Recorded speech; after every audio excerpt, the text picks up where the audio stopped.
A Tampa company will jump into ABC's Shark Tank tonight, but it's a company that makes something unlike anything they or you have ever seen. Imagine skinless corpses stored in tubs of water, drawers full of spare body parts from lips to livers. Now, none of this is real, but a warning here, everything you're about to see is synthetic but extremely realistic. If you're the squeamish type, you might want to listen to this report instead of watch it. They look real, feel real, even sound real. And that's the point. It breathes and it bleeds, and you can actually teach someone how to, treat these pathologies, with their hands. Dr. Christopher Sakalis is president of Cadaver Labs, a place that would be the stuff of nightmares if it wasn't advancing life-saving research. These model cadavers are made up of dozens of synthetic tissues that mimic real muscle, bone, tendon, skin, and organs. Some have eyes that dilate and nerves that twitch. Well, the company's name is Cadaver for synthetic cadaver.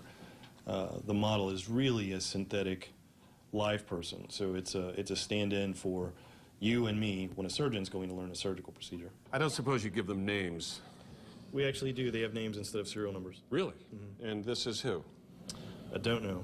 Maybe that's just as well. Sakalis says some medical students actually become ill the first time they cut into one. They have on numerous occasions. When they're not being used, the cadavers are stored in tubs filled with sanitizing chemicals so they stay, for lack of a better term, fresh. It's kind of like a kitchen sponge in your sink. If you don't keep it clean, it can start to develop an odor. Born and raised in Tampa, Christopher Sakalis is offering a stake in his growing business to the Shark Tank investors.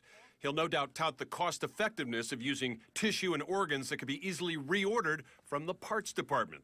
And as a substitute for animal experimentation, these creations could end the suffering of countless living creatures. Yeah, medical devices are tested in sheep and pigs and goats and cats and dogs. This is good from an ethical standpoint because it allows you to reduce or eliminate those kinds of tests. Cadaver Labs has about 50 employees now. They plan to quadruple that by the end of the year. You can see them make their pitch to the Shark Tank tonight at 8 o'clock on ABC.